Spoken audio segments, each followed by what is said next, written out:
Добро вечер, недела 22 часот, време за емисија во Центар на YouTube. Јас сум Васко Евто, почитани гледачи, а вие сте на истинското место. Зошто?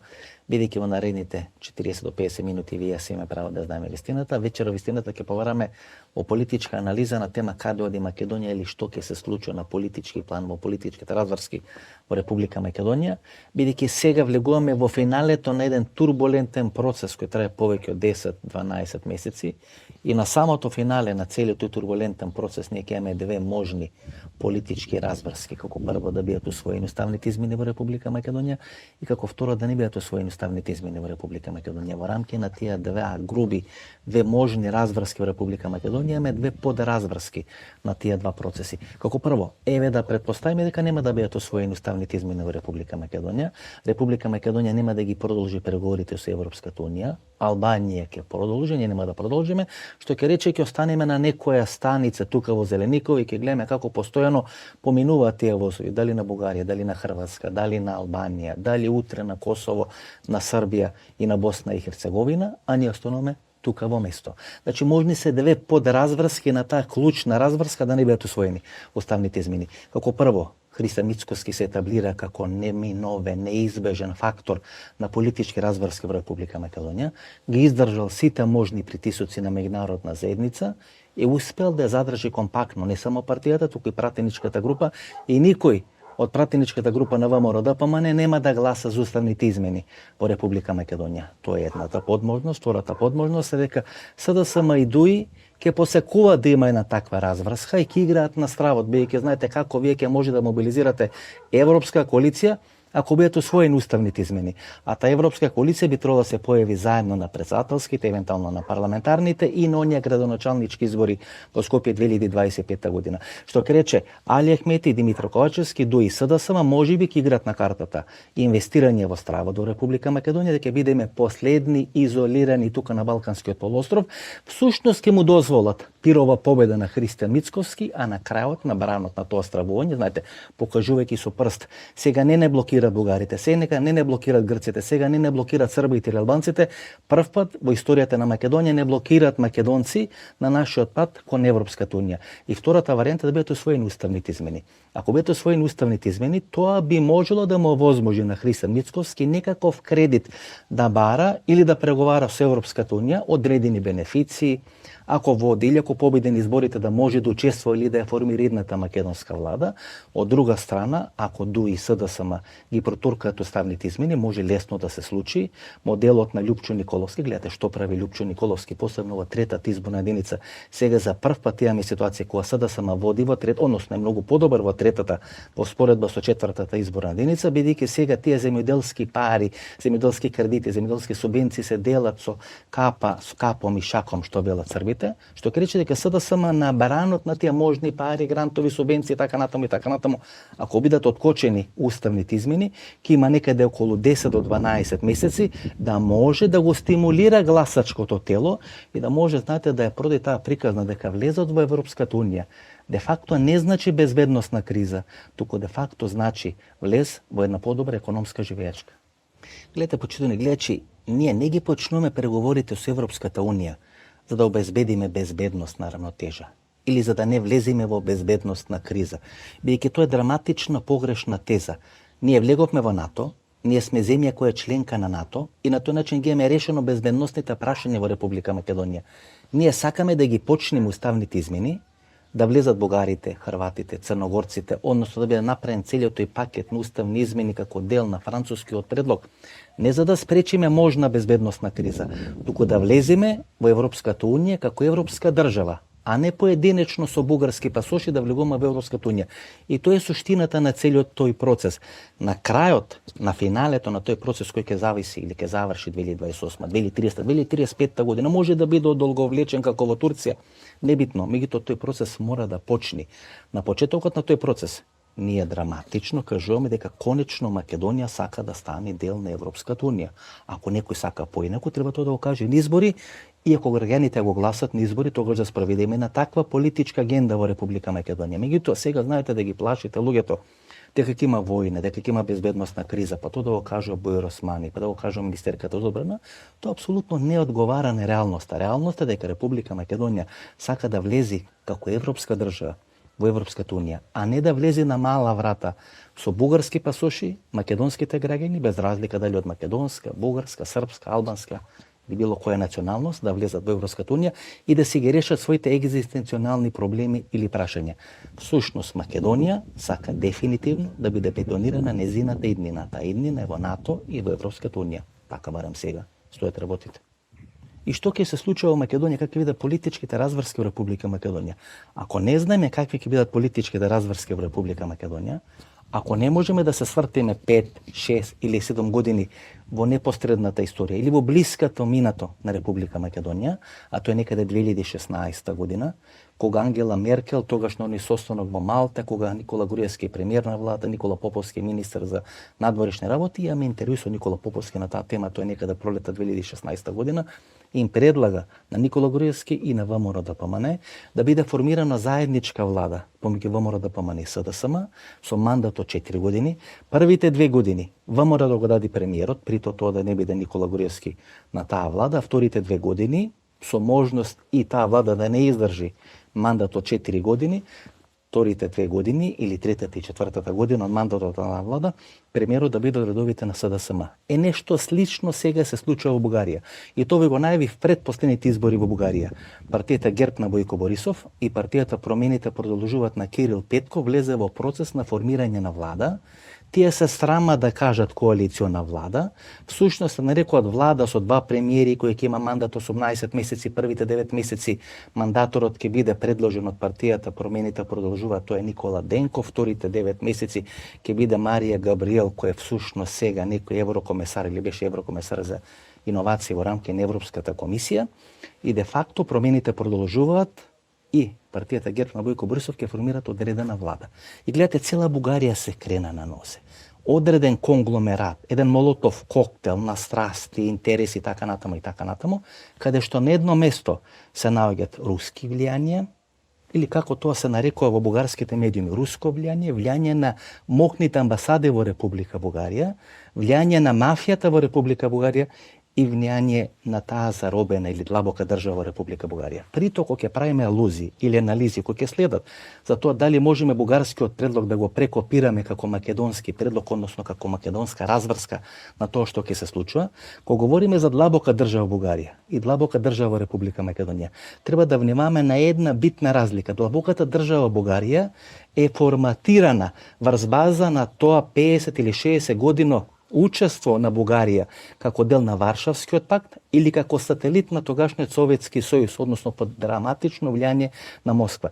Или до 1948 година Југославија, Титова Југославија расчисти со руското влијание, така што таа длабока држава тука во Република Македонија или на просторот на поранешна Југославија е многу повеќе наклонета кон Вашингтон и кон Западот во споредба со Москва и со Истокот. Има финеси тука и во Бугарија, се разбира, знаете, таму нема 100% вие да сте за Москва или 100% да сте за Вашингтон, меѓутоа кога говориме за длабока држава Бугарија, тогаш првенствено мислиме на Москва, кога говориме за длабока држава во Република Македонија, тогаш првенствено така мислиме на наклонетост, малку поголема наклонетост кон Вашингтон во споредба со нивната наклонетост кон Москва. Имаме 4 структури во Република Бугарија кои се залагаат или кои работат да биде формирана или да не биде формирана таа влада помеѓу партијата Промените продолжуваат на Кирил Петков и партијата ГЕРБ на Бојко Борисов. Како прво тоа е мафијата. Мафијата, персонализација на мафијата, партијата ГЕРБ на Бојко Борисов која е 15 години на власт, каде што се направени корупции, криминали, така натаму и сега за прв пат доаѓаме во една ситуација обвинителството или прокуратурата во Бугарија да се заинтересира за испраќање на Бојко Борисов на топол оброк 3 пати на ден. И всушност тоа е мртва трка помеѓу тоа кој ќе направи попрва влада, Бојко Борисов, дали Бојко Борисов попрва ќе направи влада или прокуратурата ќе го испрати Бојко Борисов на топол оброк 3 пати на ден. Значи тоа е мафијата, тоа заробената држава, значи нешто слично што имавме тука во Република Македонија во мандатот на Никола Груевски.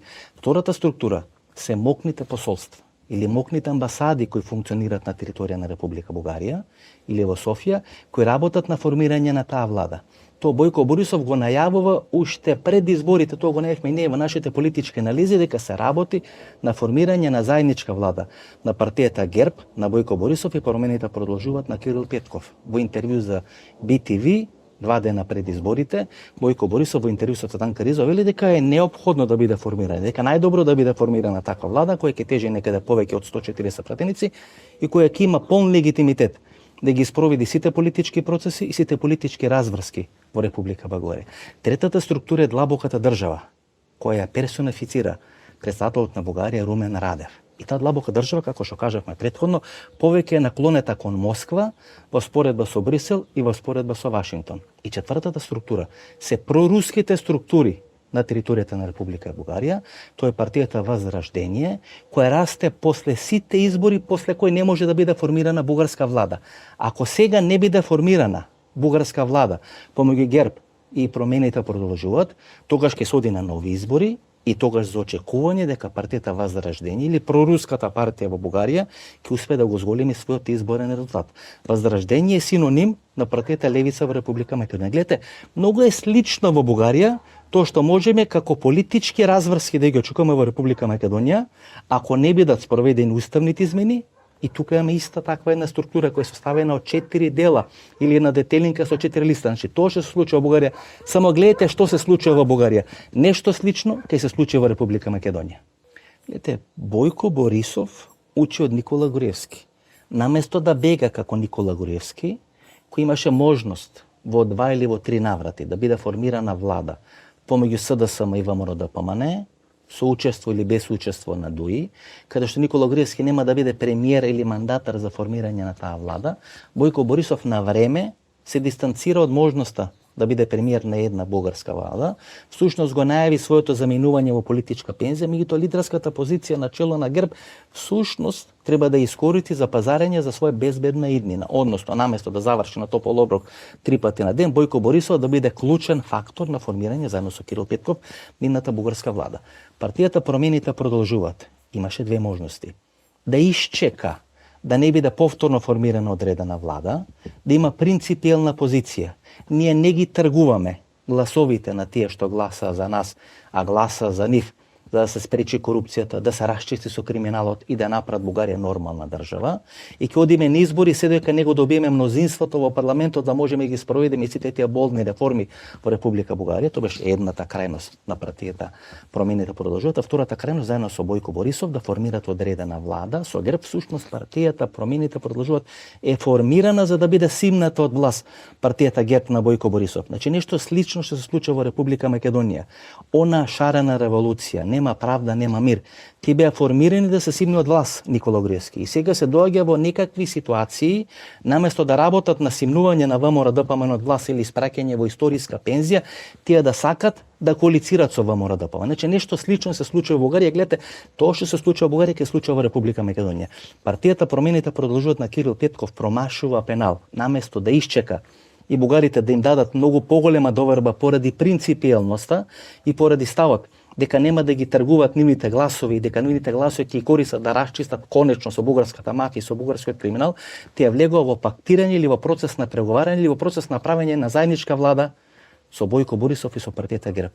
Тоа што СДСМ најмногу му го замерат во Република Македонија, неутралните гласачи, шарената револуција и тие кои се дел на структурите на СДСМ, всушност партиите Промените продолжуваат во Бугарија, ја прави истата таа грешка. Дали ќе помени како СДСМ ќе видиме, меѓутоа моделот е исти. Внимавајте нова теза. Само партијата Промените продолжуваат на Кирил Петков може да го исчисти Бојко Борисов.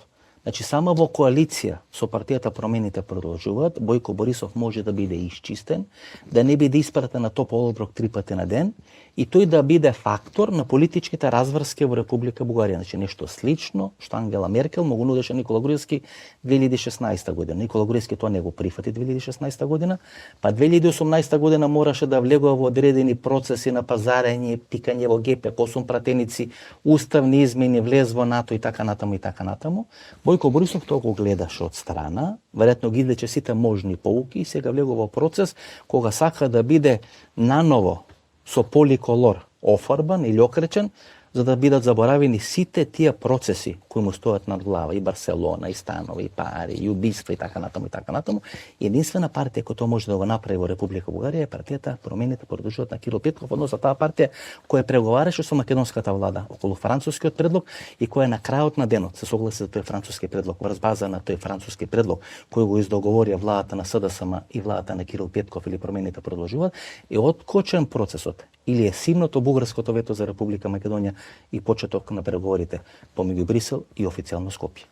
И кои се четирите структури во Република Македонија кои всушност треба да бидат панда на тоа што се случува во Бугарија, кога и куче и мача се крена да биде формирана или да не биде формирана влада помеѓу ГЕРБ и партијата Промените продолжуваат. Во Република Македонија исто така имаме 4 структури. Мокните амбасади се СДСМ, нивно милениче СДСМ, при тоа не мислам на Димитар Ковачевски, многу повеќе мислам на Бојан Маричич. Мафијата или заробената држава се делови на ВМРО ДПМН, под контрола на Никола Груевски, под контрола на Сашо Мјалков и тие де факто работат на формирање или не на формирање на одредена влада. При тоа има одредена структура во СДСМ која може би да биде одредена симбиоза помеѓу мокните амбасади и мафијата или заробената држава, а тоа е кланот на Заеви или структурите кои може би гравитират околу Струмица или кланот на Зоран Заев. Длабоката држава всушност се крена на нозе во Република Македонија после изборот на наследници на Виктор Димовски на Вилма Рускоска, бидејќи тие не сака да се откажат од 3 структури, тоа е судството, тоа е обвинителството, тоа се медиумите во Република Македонија и тоа се овие безбедносно разузнавачки структури, бидејќи врз база на тие 3 лостови длабоката држава секогаш владее во одредена држава од типот на Република Македонија и проруската партија Едимир Пасиев или Левица. И ако биде формирана некоја заедничка коалиција помеѓу СДСМ и ВМРО ДПМН која ќе треба да спроведи уставни измени во Република Македонија, или ќе се влезе во некаков процес каде ќе бидат девастирани двете најсилни партии, тоа е ВМРО ДПМН и СДСМ, тогаш ќе почне масовно да се зголемо или да расте рейтингот на левица. Значи тоа што се случува во Бугарија, само прекопирајте го на Република Македонија или на македонско тло или на македонска територија и веќе знаете што ќе се случи во Република Македонија. 4 структури: мафија, заробена држава, длабока држава, мокни амбасади и руска партија која ќе расти ако Европската унија и Америка не се во состојба да избуткаат уставни измени и не се во состојба да формираат одредена влада во Република Македонија. Ова лајање на кучето, тоа можеме да го сватиме како одредени пипци на заробената држава, на мафијата, која ве прави се да не биде снимена ова вечерашна политичка анализа, која почнавме со тоа што се случува во Бугарија, не за да ве објасниме што се случува во Бугарија, туку да биде како одредена основа, за да можеме да прогнозираме, да процениме што ќе се случува во Република Македонија. Бидејќи тоа што се случува во Бугарија е лакмус, за да можеме да ги проектираме нашите очекувања што ќе се случува на политички план или во политичка разврска во Република Македонија. Дали сте слушнале за Билен Салиев? Веројатно дамо 1% од луѓето кои гледаат оваа вечерашна политичка анализа ќе ви кажат кој е Билен Салиев. А тој беше министер за правда од 2017 до 2018 година, првата година од мандатот на новата влада на СДСМ, која пред некој ден прослави 6 години од формирањето. Тоа е влада на СДСМ и ДУИ, прв министер за правда е Билен Салиев. И веројатно само еден од вас ќе знае кој е Билен Салиев. А целата таа кампања за рушење на Никола Груевски, за заробената држава, беше со мотото, со лозунгот нема правда, нема мир. Кога вие водите таква кампања, тогаш за очекување дека маркантна политичка или правничка фигура ќе ставите на чело на Министерството за правда да може да ги спроведете тие процеси. Дури 2018 година Рената Десковска-Треневска, која беше потпредседателка на СДСМ, доаѓа на функцијата министер за правда и во незин мандат се руши специјалното јавно обвинителство. И пред една година Никола Тупанчевски е донесен да биде министер за правда. Ако некаде СДСМ има промашено, ако некаде СДСМ има испровоцирано недовербата, незадоволството на неопределената јавност, тоа е во нереализирање на таа платформа нема правда, нема мир. Зошто? Бидејќи вие за да реализирате таква платформа мора маркантна правничка или политичка фигура да донесете на чело на Министерството за правда. Што сакам да кажам, почитувани гледачи? Ако излегува Христијан Ницкоски и во петокот вели дека е дојдено време дуи да биде пратена во опозиција, а да биде формирана влада на некое национално единство помеѓу СДСМ и ВМРО ДПМН, тоа ќе рече дека Христијан Ницкоски е свесен дека меѓународната заедница не е наклонета кон ВМРО ДПМН, дека нема стабилен албански коалиционен партнер и дека само со помош на СДСМ може да биде измиена со нов поликолор окрече на партијата ВМРО-ДПМНЕ, Белата палата и Христијан Мицкоски, и само на тој начин, преко некаква влада, ГЕРБ, промените продолжуваат, Денков и Марија Габриел, при тоа ќе рече дека Димитар Ковачевски и Христијан Мицкоски не би биле мандатари или премиери за формирање на таа влада. Може би тоа би била влада на Тимчо Мицунски и на Бојан Маричич, ки има драматични политички разврски во Република Македонија, и тоа му одговара веројатно на Христијан Мицкоски, бидејќи тоа единствен начин тој или да дојде на власт, или да остане на чело на ВМРО-ДПМНЕ, или да се испазари својата политичка коректност, политичка лојалност или политичка конструктивност, да ја замени со можно одење во власта или можно неодење на топол оброк 3 пати на ден. Меѓутоа, кога Христијан Мицкоски ќе побара и ќе инсистира идната лидерска средба со Димитар Ковачевски да не биде во формат на работни групи, туку да биде тет-а-тет средба, тоа ќе рече дека Христијан Мицкоски сака да се пазари со Димитар Ковачевски, можеби со Бојан Маричич, чите со амбасадите во Република Македонија, да биде направен одреден компромис, прито тој компромис да не биде публикуван или да не биде објаснет, или да не биде кажан во Белата палата, за да може тамо Христијан Мицкоски да ја продаде приказната за непопустливост, за Матија Губец кој се бори за правата на обесправените македонци и им се спротивставува на тие мокни, непринципиелни фактори на меѓународната заедница. И тоа се двете работи. Знаете што промашува СДСМ? Единствено СДСМ во коалиција со ДУИ и СДСМ во коалиција со ВМРО-ДПМНЕ може да формира едната македонска влада. Ниту ДУИ, како што сега стојат работите, со ваков ВМРО-ДПМНЕ не може да формира влада, ниту ВМРО-ДПМНЕ ваков како што е сега без СДСМ не може да формира влада. И наместо СДСМ да искористи таа позиција дека без СДСМ не може да биде формирана идната македонска влада, СДСМ влезе во една многу глупа позиција, и тоа мислам дека се должи на едно политичко незнање, дека СДСМ сега е чергиче по кое гази Артем Груби, Али Ахмет и партијата ДУИ и прават што сакат во Република Македонија. Наместо да се промовираат како фактор без кој не е можна идната влада во Република Македонија, бидејќи тие се гарант на европските перспективи на Република Македонија и борбата против криминалот и корупцијата, од политичко незнање, политичка несмасност и политичко промашување, СДСМ наместо да е истопорен како партија без која не може да биде формирана идната влада, е ставена во задните редови или во задните клупи како одредено понављаче без кое може да биде формирана било каква влада во Република Македонија, без која може да се владе во Македонија, која всушност има единствена употребна вредност, сите да му удират одредени чварги и да му кажуваат да седи тамо некаде во ќошот. Мала дегресија, меѓутоа нека ви стои тука некаде во главата. Имаше ТВ дуел помеѓу Ковачки, кој се гледа како министер за одбрана, и министерката за одбрана Славјанка Петровска. Имаше ТВ дуел помеѓу вице-премиерот или потпредседателот Фатмир Битичи и Александар Николовски. Имаше телевизиски дуел помеѓу Бојан Маричич од една страна и Александар Николовски од друга страна, тоа некаде пред 10 дена, кога Бојан Маричич бриши патос со Александар Николовски. Меѓутоа имаше телевизиски дуел помеѓу Зоран Заев и Христијан Мицкоски, меѓутоа нема телевизиски дуел помеѓу Димитар Ковачевски и Христијан Мицкоски. Чисто како одредена рамка во која може да ги анализирате политичките случувања кои случаат во Република Македонија. Почнавме овој дел последен на нашата политичка анализа дека Христијан Мицкоски е последниот бранител на тие тајни преговори помеѓу Зоран Заев и Христијан Мицкоски. 3 преговори за кои се говори и 4тите преговори кои се без посредство на меѓународната заедница, 3 со присуство на представник на меѓународната заедница и последната 4та средба без присуство на представник на меѓународната заедница. Во меѓувреме гледате кланот на Заеви инвестира во Александар Николовски кој е втор човек во партијата, кој се нарекува и ние го нарекуваме прокурист на Виктор Орбан и Никола Груевски во Белата палата и те унгарски пари со кои се финансираат овие унгарски медиуми, во наводници унгарски медиуми во Република Македонија. Некаде пред 4 или 5 дена порталите во Република Македонија објави дека Сашо Стефановски доаѓа на чело на најголемата компанија за производство на марихуана во Република Македонија. Знаете, вие да влезете во сегментот на марихуаната, тоа е невозможно без климање со главата на кланот на Заеви. Знаете ли кој е Сашо Стефановски?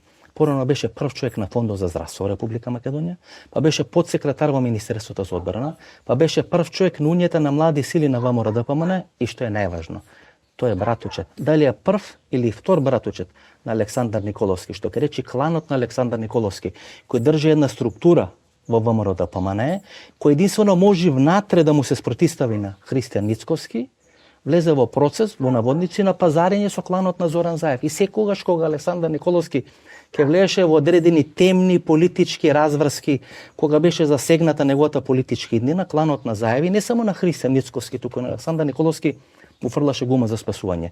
Па сетете се на оној судски процес помеѓу Вице Заев и Александар Николовски. Па Александар Николовски правеше спектакли дека тој е тужен од кланот на Заеви, меѓутоа тој не им се плаши на кланот на Заеви, туку оди во судот кој е под контрола на Заеви и им се спротивставува на мокните Зоран Заев и Вице Заев. Гледате. И сега кога ви имате контрола и на Христијан Мицкоски, кој имате контрола и врз Александар Николовски, тоа се четирите структури. Руска партија, која рековме дека е левица, длабоката држава, кој се уште можеме да дефинираме дали се мокните банки, дали е Бранко Цененковски, дали е Стео Пендаровски, некои структури под нивна контрола и така натаму, и така натаму.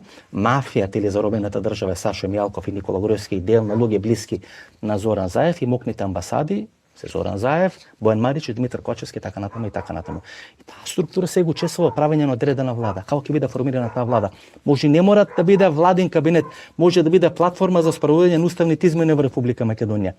Вие Христијан Мицкоски да го држите под контрола, мора да му го држите под контрола, е најсилниот играч кој може да го загрози Христијан Мицкоски. Затоа Мицкоски бара тета средба со Димитар Кочевски, директно да се договарат, да не слуша ништо Тимчо Мусунски, да не слуша ништо Александар Николовски, да не слуша ништо Владо Мисајловски, зошто бидејќи можат да пренесат кај Никола Груевски. Од една страна власта, мокните амбасади играат со Никола Груевски, бидејќи им е неопходен во спроведување на одредени процеси, при тоа значи дека треба да биде Никола Тодоров или тате од Кавадовци. Од друга страна Христијан Мицкоски кој гледа каде одат работите, кој се наоѓа во некаков ќорсока, каде што може да заврши или како победник или како полковник, за да го намали ризикот, сака да има тет-а-тет средба со Димитар Кочевски. Нешто да побара, нешто да му биде ветено. Зошто? За возврат тој да ги испорачи уставните измени во Република Македонија. Председателските избори се клучни во Република Македонија. И ако ја направите одредена анализа, кој може да биде кандидат на председателските избори на власта, бидејќи власта поради својот поголем коалиционен или коалицијски потенцијал секогаш е фаворит на председателските избори. И тоа е така 30 години во Република Македонија. Овие 30 години секогаш на председателските избори победил кандидатот на власта, бидејќи како власт или од позиција на власт, вие може да правите одредени пазарања со албанските политички партии, при тоа да не биде касапана како 1999 година кога Мендух Тачи ги полнеше кутиите во Западна Македонија, туку да имате поголем коалицијски потенцијал. Тоа е Радмила Шекеринска. Веројатно пола СДСМ би трчал за Радмила Шекеринска, пола СДСМ не би трчал за Радмила Шекеринска. Мислам дека Зоран Заев се уште нема добиено зелено светло од мокните амбасади да се вклучи во политичките процеси во Република Македонија, и кој има одредени структури во СДСМ кои велат дека не е Миле Зечевиќ булдожерот, туку булдожерот е Зоран Заев, и дека без подршка на Зоран Заев, па дури можно кандидирање на Зоран Заев во четвртата изборна единица СДСМ многу тешко ќе може да има добар резултат во четвртата изборна единица, односно на македонскиот исток во третата изборна единица и во четвртата изборна единица која почна тамо границата со Бугарија и завршува со овие прилепски села тука кои се на граница со петтата изборна единица. Оливер Спасовски, кој веројатно е најсериозен кандидат да биде председателски кандидат на СДСМ, ето Оливер Спасовски, која гледате структурата на Оливер Спасовски, тој има структура која е паралелна со структурата на СДСМ. Структура во медиумите, структура на терен и има мокната полиција под своја контрола. Дури и да се дојде во ситуација делови од структурите на СДСМ под контрола на Миле Зечевиќ да не сака да трчат за Оливер Спасовски, тоа Оливер Спасовски може да го компензира со одредени параполицијски структури кои ги има под контрола на теренот. Затоа некаде пред 10-15 дена почна по социјалните мрежи да се води одредена кампања дека Саше Тасевски, првиот човек на Бирото за јавна безбедност или првиот човек на униформираната полиција во Република Македонија, нешто што беше Павле Трајанов некаде пред 25-30 години, е најзаслужен за сите овие успеси на македонската полиција. Знаете зошто? Бидејќи Оливер Спасовски влезе во председателската трка против кандидатот на ВМРО-ДПМН, тогаш ќе мора да отстапи од позицијата министер за внатрешни работи. Ако тој отстапи од позицијата министер за внатрешни работи, сега се прави позиција не негов фаворит да го наследи на таа позиција, бидејќи тогаш неговиот фаворит кој ќе го наследи на таа позиција ќе може да му ги стави под контрола сите полициски, параполициски структури да трчат на председателски избори, туку тоа да биде Саше Тасевски, каде што Оливер Спасовски нема целосна контрола. Затоа беше отворена или беше водена или беше спроведена на кампања дека не Оливер Спасовски, не Оливер Лукаровски, не целата таа структура која де факто ги фати сите овие луѓе со дрога во Република Македонија, организиран криминал и така натаму, дека тоа е Саша Тасевски, кој не е свртен во Република Македонија. Кој освен секој петок што оди со тато од Кавадарце да пие кафе, меѓутоа да нема ништо направено. Меѓутоа знаете кога ви влегувате во одредена политичка разврска, кога де факто ви пречи Оливер Спасовски таа мокна негова структура која е на терен, која во овој момент може да е многу помокна од структурата на СДСМ, тога се обидете нешто направите. Тоа го направи со Заре Милошевски во Агенцијата за национална безбедност и веројатно сега сака да го направат со Саша Тасевски како наследник на функцијата министар за внатрешни работи, кој би го наследил Оливер Спасовски ако влезе во претседателска трка. Зошто е битна претседателска трка за СДСМ? Бидејќи само победа на претседателските избори го држава во живот СДСМ. Бидејќи ако СДСМ победи на претседателските избори како одредена коалиција со ДУИ, со Алијанса на албанци и така натаму, тогаш може да се влезе во одреден процес на заедничка парламентарна битка или заедничка парламентарна, вонпарламентарна коалиција пред парламентарните избори кои ќе случат некаде летото идната година, ПСЕО Албанец за премиер и така натаму. И ако се успее да се победи на парламентарните на претседателските избори, тога Скопје веројатно, односно СДСМ, ќе се прошете на локалните избори во Скопје. Кандидат за локалните избори, како што сега стојат работите, Андреј Петров. Тоа ќе сака да биде Ристо Пенов, меѓутоа како што сега не ми стојат работите во врвот на СДСМ, ако успе Димитар Ковачевски да остане на чело на СДСМ, да остане на чело на македонската влада, тога шансите на Андреј Петров да биде кандидат на таа европска коалиција за локалните избори во Скопје се многу поголеми од шансите на Ристо Пенов, меѓутоа ќе видиме што ќе покаже времето. Меѓутоа како велам, ако се победи на претседателски, ако се победи на парламентарни избори, ќе тоа сега не го покажат. Меѓутоа, знаете, анкетите може да покажат, но ви имате 10 месеци да го одработите теренот, гледате што прави Лупчо Николовски. Па дели пари, европски пари, грантови и така натаму. И ако продолжи со ова темпо на делење на пари, вработување во администрација, тогаш во третата изборна единица СДСМ ќе биде фаворит во споредба со ВМРО ДПМН. И вие од позиција на власт имате секогаш неограничени ресурси да може да го свртите текот на анкетите или на расположението во јавноста. Посебно ако инвестирате во одредена апатија, како што е сега во Република Македонија, ако има 40 или 50% неизлезност, а секогаш претседателските избори имаат најниска стапка на излезност, тогаш вие лесно можете да не да го наместите резултатот, туку да спроведите одредена политичка агенда, одреден политички процес или изборна разврска која ќе биде во корист на власт. Јас не верувам дека Стево Пендаровски може да има или да добие уште еден мандат, да трча на претседателските избори идната година, пролета идната година, не поради некаков однос со Стево Пендаровски, меѓутоа тоа е едно принципиелно прашање. Знаете, кога веќе погледнете што се случува во Министерството за животна средина, во Министерството за труд и социјална политика или функцијата председател на државата, на чело на тие институции имате луѓе кои претходно биле вработени во државната администрација. Пендаровски еден голем дел од својата кариера поминал во македонската полиција, подоцна поминал во кабинетот на Борис Трајковски. Сегашната министарка за труд и социјала била вработена во Министерството за труд и социјала, и сегашната министарка за животна средина била вработена во Министерството за животна средина. Знаете, кога вие сте дел на таа администрација и подоцна ќе ве промовират како прв човек на чело на тоа министерство, од каде што вие де факто излегувате бидејќи таму сте биле вработени, тога знаете искуството покажува дека искуството на СДСМ дека тие три фигури не одработиле работата така како што треба.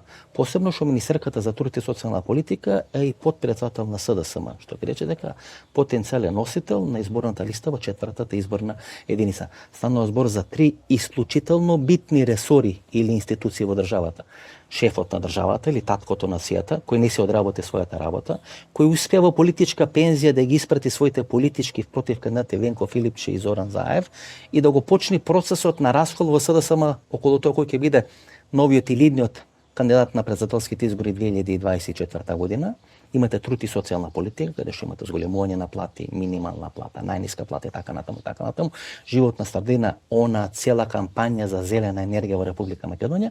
Ве имате политички фигури кои не успеваат да го покријат теренот или просторот кој им е даден како министар животна средина, министар труд и социјална политика или шеф или председател на државата. И тие се работи кои СДСМ ги промаши во овие 2 или 3 години. Исто како што промаши со Министерката за култура, и при тоа не е тоа некое персонално промашување. Во изминатите 30 години, било кој министер кој потекнува од Битола и кој СДСМ го има ставено, дали на чело на Министерството за урбанизам, транспорт и врски, тоа е Шундовски, дали на чело на Министерството за култура Баги Стефановски и сегашната или актуелна министарка за култура, те не успеваат да покажат одредени резултати. Зошто? Бидејќи се обседнати со Битола. Знаете, имам чувство дека сега видеокругот на Министерката за култура почнува и завршува со они филмски фестивал или Менаки фестивалот. Настрана оно однесување во Израел, во Исурем и така натаму и така натаму. И ако вие немате контрола на овие 4 ресори или државни институции кои се клучни, знаете, нема правда, нема мир, шарена револуција, то се првенствено луѓе кои потекнат од културата. Животна средина, зелена енергија, тоа е главната кампања на Димитар Ковачевски таче. Најниска плата, минимална плата, тоа е всушност политиката на ова влада. Знаете, кога вие ги гледате 10 точки на она анкета на израелскиот експерт кој ги советува СДСМ и македонската влада, на првото и на второто место на тие анализи се економска благосостојба, плати, вработување така натаму и така натаму. Затоа, знаете, не случајно Димитар Ковачевски ја даде она изјава дека во неговиот мандат тој ќе направи во Република Македонија да се живее како во времето на Јосип Брз Тито. Зошто? Бидејќи како Никола Груевски имаше потреба од античка Македонија, од Александар Македонски, за да го компензира недостигот на одреден патриотски набој, патриотски потенцијал, бидејќи него го прима како економски реформатор, но не и како одреден лидер кој може да ја запали масата, да излези како Лјупчо Георгиевски со помош на владата, да застане во центарот на било кое село или град во Република Македонија и да собери публика која ќе го слуша. Значи Никола Груевски имаше таква потреба. Знаете, тоа е она теза на Никола, односно на Лјупчо Георгиевски, дека гласачкото тело во Република Македонија е лево ориентирано, бидејќи во мандатот на македонските комунисти или во времето или во период на македонските комунисти, а тоа се поистоветува со Јосип Брз Тито, Македонија ги направила најголемите чекори во процесот на незиното државотворно етаблирање и бидејќи Никола Груевски не располагаше со никаков инструмент да се спротистави на времето на Јосип Брз Тито, тој се сврти 20 века понатаму во историјата во времето на Александар Македонски. Сега Димитар Ковачевски сака да направи на некој начин тоа што го направи Александар Вучич, што е сосема нормално, бидејќи советникот на Александар Вучич е советник за медиум или за односи со јавноста на Димитар Ковачевски, да направи одредена реминисценција на времето на Јосип Брз Тито. И како вели Ковачевски, ќе направи се во Македонија се живее како во времето на Јосип Брз Тито. Зошто? Бидејќи на првите 2 или на 3 места во очекувањата на граѓаните, во желбите на граѓаните. Не она анкета или не оние анкети кај што вие им поставувате прашања, граѓаните одговарат. Туку ги оставате граѓаните самите да ги потенцират или да ги дефинират сопствените приоритети. Економските прашања се клучните приоритети на македонските граѓани. И кога го слушате Димитар Ковачевски, исто како Александар Вучич да вели дека тоа е новиот Тито во Србија или во Република Македонија, тоа значи дека македонските граѓани сакаат подобро да живеат. Ако успее СДСМ да направи знак на еднаквост помеѓу подобро живење и влез во Европска унија, тога СДСМ има какви такви шанси да победи на изборите. Гледате каква замена на тези се прави сега во Република Македонија. И прашањето кој се поставува постојано до власта или до Димитар Ковачевски, дали ќе поднеси оставка ако не успеат уставните измени во Република Македонија, односно не успеат уставните реформи во Република Македонија. Бидејќи знаете, ако не бидат усвоени уставните измени или ако не влезат бугарите во уставот на Република Македонија, ќе влеземе во политичка криза, дека виновен за таа политичка криза е партијата или власта која го направила францускиот предлог. И при тоа никој не го прашува Христијан Мицкоски дали тој ќе поднесе оставка или ќе сноси политички консеквенции ако не бидат спроведени уставните измени во Република Македонија. Бидејќи уставните измени значи продолжување на преговорите со Европската унија. Знаете, оние формулации, овој парламент нема мандат да преговара за уставни измени. Или некој друг парламент многу подобро ќе испреговара и ќе ги направи уставните измени, всушност покажува две работи. Како прво, дека ВМРО-ДПМН не е подготвено да ги спроведи уставните измени во Република Македонија, но ВМРО-ДПМН ќе ги спроведи уставните измени ако биде власт во Република Македонија. Што крече не се проблематични уставните измени во Република Македонија, туку е проблематично или зависи од дали ВМРО-ДПМН е опозиција или власт во Република Македонија. Што крече дека уставните измени се добри, туку треба да ги спроведи ВМРО, ако претходно им обезбедите или им овозможите на ВМРО-ДПМН да дојдат на власт во Република Македонија. И така сега стојат работите.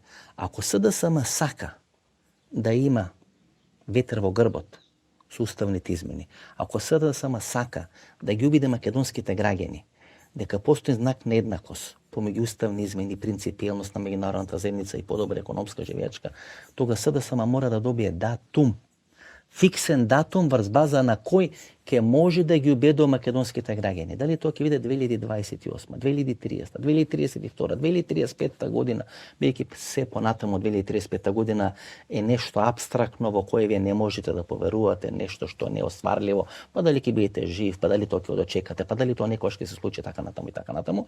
Обично луѓето и граѓаните веруваат во цели кои се многу блиски временски, кои можете да ги остварите. Затоа Никола Груевски не правеше проекти кои траат 5 или 10 години. Правеше одредени пачиња, правеше одредени фонтани кои ги почнувате денес и ги пуштате по една година. Луѓето се сеќаваат кога сте ја сечеле лентата на нивно почнување со процес на правење производство и сечење на лентата кога е завршен процесот на нивно правење или на нивното производство. Знаете, Бојан Маричич ќе ја донесе победата на СДС или нема да донесе победата на СДС. Ако Бојан Маричич како резултат на сите своји патешествија во Брисел и во главните градови на земјите членки на Европската унија успее некако да избоксира датум 2030 година, да и се гарантира на Македонија дека до 2030 година ќе станеме членка на Европската унија, тогаш СДС има сериозни шанси да победиме изборите. Знаете, без датум, без некои празни ветување. Направете го тоа, па ние ќе го направиме. Знаете, овој народ веќе не верува во такви ветувања. Бидејќи овие 30 години луѓето се толку излажени, толку изманипулирани, толку им е нешто ветувано, а то не е остварено. Сега сакат нешто конкретно, нешто опипливо. Знаете, некој да им каже, ако влеземе во Европската унија, ние ќе имаме 1000 евра плата. Или ако ние влеземе во Европската унија, ќе имаме 2 милиарди инвестиции. Тоа што им го правеше Васил Топурковски, знаете, ако не знаете што пали кај граѓаните кај народот, тога само видите во минатото како некој поминувал со одредени ветувања. Па најголемото ветување кој направи пресврт на политичката сцена и милиардата на Васил Топурковски, то се уште се раскажува. Што ке речи? Граѓанинот пред оди на гласа сака да знае кога ќе станеме членка на Европската унија, колку ќе му биде пензијата, колку ќе му биде платата, што ќе добие, какви инвестиции, кај ќе бидат несените инвестиции. Знаете, сега има дрва и камења по Бехтел Јенка. Минатата, односно идната година, кога ќе бидат изградени 5 километри од автопат од Бехтел Јенка, ќе се заборави на се, вие ќе видите модерен автопат. И тоа е суштината, нешто конкретно, нешто да можете да пробате, нешто да може да пипнете, нешто да може да видите. Јас можам све да ви кажам. Можам да правам онлайн интервјуа со било кој во светот. Ако вие не ме видите мене директно седнат на 50 сантиметри од него, тет а тет како разговараме, вие нема да верувате во тоа што го снимам и во тоа што го правам. Што ќе рече дека тоа што ќе го видите, што може да го пипнете, што може да го каснете, што може да го осетите, тоа вас ќе ве натера да гласате или да не гласате за одредена политичка структура. Ако успее Маричич 2030 година да добие ветување дека до тогаш Македонија ќе биде членка на Европската унија, СДСМ ќе победи на изборите. Ако не успее тоа, тогаш веројатно СДСМ ќе мора да поминува низ Сирија, низ Карибди, да прави одредени трипер комбинации за колку толку да ја намали разликата ако сега во корис на Христијан Мицкоски и на ВМРО да помане. Зошто ви го спомнам Бојан Маричич, бидејќи во Бугарија паралелно со сите овие турбуленции околу правење на владата помеѓу ГЕРБ и Бојко Борисов се вади одредена политичка афера од Румен Радев, структурите на Румен Радев, Красимир Каракачанов и така натаму, дека е извршено предавство или шпионажа, дека Весела Черњава, кој беше неформален главен советник на Кирил Петков во преговорите со Република Македонија, кој ги водеше тие тајни разговори со Бојан Маричич, успела да им пренеси на македонските власти или на македонската страна одредени информации и врз база на тие информации Македонија била во предност во однос на Бугарија во процесот на преговори и во процесот на форматирање на францускиот предлог. Што рече има шпиунска афера во Бугарија и се обвинува дело структурите на Кирил Петков дека шпионирале во корис на Република Македонија, на штета на Република Бугарија и врз база на таа нивна шпионажа Република Македонија била во стратешка предност во однос на Република Бугарија и затоа во Република Македонија или францускиот предлог е многу повеќе наклонет кон Република Македонија во споредба со Република Бугарија. Па читајте го што кажа Красимир Каракачанов, дека Бујар Османи, Бојан Маричич сега се во драматична контраофанзива во Брисел и врз база на таа нивна офанзива позициите на Македонија се многу подобри во однос на внесување на бугарите во македонскиот устав во споредба со бугарската позиција. Знаете, сосема различно тоа што ние го слушаме тука во Република Македонија. Бидејќи тука во Република Македонија слушаме за продажба на национални интереси, за распродажба на историјата, за распродажба на минатото, иднината и така натаму, за разлика од тука во Република Бугарија се обвинуваат бугарските власти дека не направиле ништо, дека е спроведен процес на шпионажа и врз база на таа шпионажа одредени информации кои се битни за Бугарија се пренесени на македонската страна и врз база на тие информации Македонија имала многу подобра верзија на францускиот предлог. Затоа веламе многу битен Бојан Маричич и затоа се сите тие напади на ВМРО-ДПМН за Бојан Маричич, улогата на Бојан Маричич во наредниот период ќе биде многу битна. Многу битна. Чисто како одредена информација. Може ли Бојан Маричич да биде председателски кандидат? Мене ми се чини дека ако не Оливер Спасовски, бидејќи ја сметам дека Оливер Спасовски има најдобри шанси, најдобра структура и најмногу има инвестирано во председателската трка, и Оливер Спасовски би бил фаворит на председателските избори во споредба со било кој кандидат на ВМРО-ДПМН, ако не успее да се избоксира Оливер Спасовски да биде кандидат на СДСМ на председателските избори, како некаков НЗС, кандидат кој е подеднак, исто како Димитар Ковачевски кој дојде на чело на СДСМ, за да не трчат во лидерска трка Радмила Чекеринска, Оливер Спасовски, Венко Филипче и Лјупчо Николовски, е избран Димитар Ковачевски, тоа што би го објаснувам. За да не трчат во председателска трка Оливер Спасовски, Радмила Чекеринска, Зоран Заев, Стео Пендаровски, може би Бојан Маричич да влезе како фаворит од сенка или фаворит од позадина. Затоа се нападите сега на Бојан Маричич. Знаете, почитни гледачи, во изминатите 6 години имаме два базни концепти или две базни стратегии кои всушност ги определја политичките разврски во Република Македонија. Знаете, 6 години ние всушност слушаме од ВМРО-ДПМН што не сакат, а не што сакат, затоа и концептите и стратегиите на ВМРО-ДПМН немаат битна рефлексија на политичките разврски во Република Македонија. Едниот концепт е на Али Ахмети и партијата ДУИ, тој е ПСЈО Албанец за премиер, и вториот концепт со кој Зоран Заев победува на локалните избори, тоа е едно општество за сите. На изборите 2020 година битката не беше помеѓу ВМРО-ДПМН и СДСМ, туку помеѓу СДСМ и ДУИ како делови на владината коалиција. Зоран Заев и неговиот концепт едно општество за сите, и на тој концепт или на таа стратегија беше спротивставен концептот на Али Ахмети Албанец за премиер.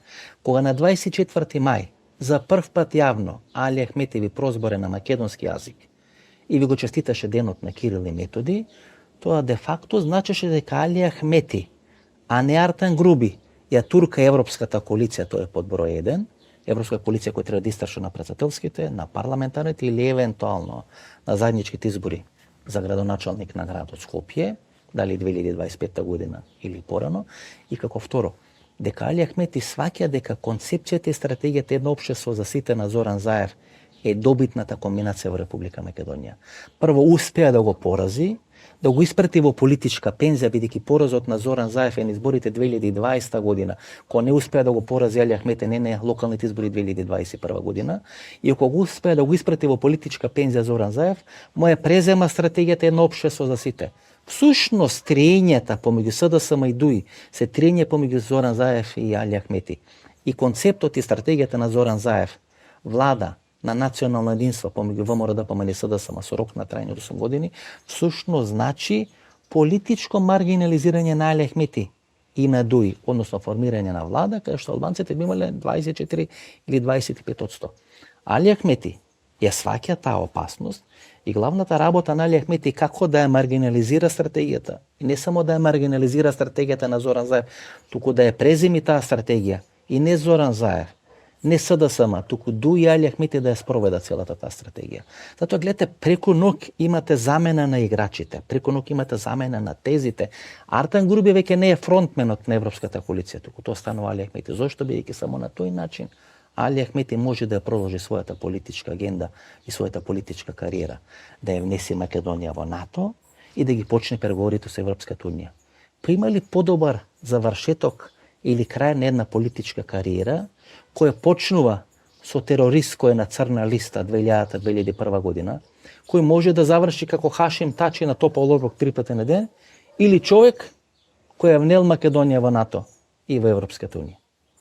Ќе се обидам во четврток, значи за 4 дена да имам уште една политичка анализа, каде што ќе се обидам да дојдам до сите ексклузивни информации што се случува во тој процес на преговори помеѓу ВМРО, помеѓу СДСМ, улогата на меѓународната заедница, средбата со државниот секретар на Соединетите американски држави, средбата со Макрон, средбата со Ван дер Лајен, средбата со Олаф Шолц и така натаму, што е договорено на таа тета средба, ако содржи помеѓу Димитар Ковачевски и Христијан Мицковски, значи ќе имаме такви ексклузивни информации, се надам дека ќе обезбедиме, ќе имаме политичка анализа и во четврток. Меѓутоа ќе имаме две вонредни политички анализи. Едната вонредна политичка анализа е зошто ВМРО-ДПМН не успеа да се смени во изминатите 6 години, И втората вонредна политичка анализа е зошто луѓето и граѓаните го мрзат СДСМ. Не дека нема да гласат, туку зошто го мрзат СДСМ. Што е тоа што СДСМ ги има толку изневерено очекувањето на македонските граѓани да дојдат во една таква политичка состојба. Значи, тоа ќе бидат две вонредни политички анализи, бидете мембари на емисијата во Центар, тоа чини некаде околу 150 или 140 денари месечно. По текот на летото ќе имаме вонредни политички анализи 2 месеци докато ќе правиме редовна пауза на емисијата во Центар, значи станете мембари, станете мембарси, користете опцијата мембаршип и ќе можете по текот на цело лето да гледате вонредни политички анализи, а наредниот вторник и они тама другиот нареден вторник ќе имаме одредени мини политички анализи посветени на СДСМ и на врвот на ВМРО ДПМН. Ајде да завршиме ова наша вечерашна политичка анализа. Знаете што им се ветува на Бојко Борисов и на Кирил Петков? Или тоа ќе го ветуваат Бојко Борисов и Кирил Петков пред своите членови и своите гласачи и своите симпатизери? Дека ако биде формирана таква влада, тогаш Бугарија ќе стане земја членка на Шенген зоната. Тоа што не им успеа на бугарите и на романците пред 6 месеци кој Хрватски, кој е 5 или 6 години позади Романија и позади Бугарија во патот или во пристапување или во членството кон Европската унија, на 1 јануари ова година Хрватска стана членка на Шенген зоната, за разлика од Романија и Бугарија кои поради корупција, криминал и така натаму не успеа да влезат во Шенген зоната. И второто ветување дека Бугарија ќе биде дел на еврозоната, што ќе рече дека еврото ќе биде национална платежна валута и во Бугарија. За тоа да биде направено ќе треба инфлациониот индекс кој го мери бугарската државна статистика малку да биде фризиран. Значи тоа е ветување кое Кирил Петков им го кажува на националниот одбор, односно на најтесното раководство на партијата Промените продолжуваат. Таа средба е снимена, трае некаде околу 4,5 часа, извадени се 5 или 6 минути, тие 5 или 6 минути се презентирани во бугарската јавност, станува одредена афера, прекинати се преговорите помеѓу Бојко Борисов и помеѓу Кирил Петков, Румен Радев не сака да го даде мандатот, има ново преговарање, ново редоговарање, така натаму и така натаму, меѓутоа пораката е следната. Ако биде направена таа влада, Бугарија ќе биде дел на Шенген зоната и Бугарија со мало фалсификување на инфлациониот индекс ќе биде дел на еврозоната. Ајде сега тоа да го вратиме на македонските позиции. 2030 година. Ако сакаме меѓународната заедница да биде формирана една влада или да биде стабилна влада која ќе спроведе уставни измени во Република Македонија, треба да вети дека до 2030 година Македонија ќе стане членка на Европската унија. Ако тоа не го вети, тогаш влегуваме во еден процес на политичка неизвестност и можно растење на проруската партија на Димитар Пасиев. Исто како во Бугарија. Ако не биде формирана влада, ако се лезе во политичка криза, девастирана е партијата Промените продолжуваат. Партијата на Бојко Борисов е дел на таа заробена држава, мафијата и така натаму, поради која бугарските граѓани се кренаа на софиските улици, тогаш партијата Возраждење ќе го зголеми својот изборен резултат и ако се оди на последователни изборни циклуси, можеби еден ден да формира идната бугарска влада. Нешто слично ќе случи во Република Македонија. За да не се влезе во една таква неизвестнина, прво ќе видиме што ќе се договора Димитар Ковачевски и Христијан Мицкоски. Ако Мицкоски бара тет средба, тоа значи дека нешто ќе дади, нешто ќе побара, нешто ќе сака, нешто може да биде договорено. Имаше многу спекулации дека се правени одредени досија за Мицкоски, ќе видиме, тоа ќе покаже времето колку од сето тоа што го читавте на социјалните мрежи е точно или не е точно. Меѓутоа влегуваме во една топовска завршница, знаете, 10 месеци или 12 месеци вие постојано договорите уставни измени, тоа е како во она приказна со волкот и со овчарчето, на крајот некој веќе нема да ве слуша, нема да ви верува за уставни измени во Република Македонија. Гледате што се случува во Бугарија, слично ќе се случува во Македонија. СДСМ ја пропушти шансата да биде партија која може да коалицира и со ВМРО, која може да коалицира и со ДУИ. Треба да бидат мангупи, да жонглират и со ВМРО, ДПМН и со ДУИ. Тоа е суштината на предлогот на Зоран Заев. Ми се чини дека СДСМ, ако сака да ја зајакне својата позиција, знаете, треба да игра и со Мицкоски, да игра и со ДУИ, да игра и со Али Ахмети, а од страна да ја напаѓа да ја подржува Даниела Арсовска. А нормално да има отворена телефонска линија и со Струга Охри, со Сашо Мјалков и со Никола Горески. Тоа им го возможува не само позицијата на власт, туку и одличните односи со меѓународната заедница. Ова нашата вечерашна политичка анализа. Мислам дека многу работи кажав. Мислам дека кажавме многу повеќе од тоа што требаше да кажеме, но одружение за тие кои се мембарси вторник 22 часот, за тие кои се редовни гледачи четврток 22 часот. До тогаш пријатна вечер Македонија, каде да си.